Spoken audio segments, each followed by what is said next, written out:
You're welcome back. In this video, we will look at the treatment of goodwill on admission of a new partner. When the value of goodwill is determined, the goodwill shall be divided between the old partners in their old profit or loss sharing ratio.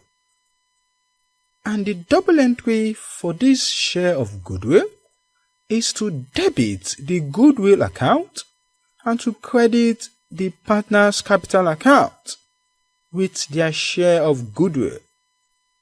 Thereafter, the value of the goodwill shall be divided between the partners, including the new partner, in the new profit or loss sharing ratio.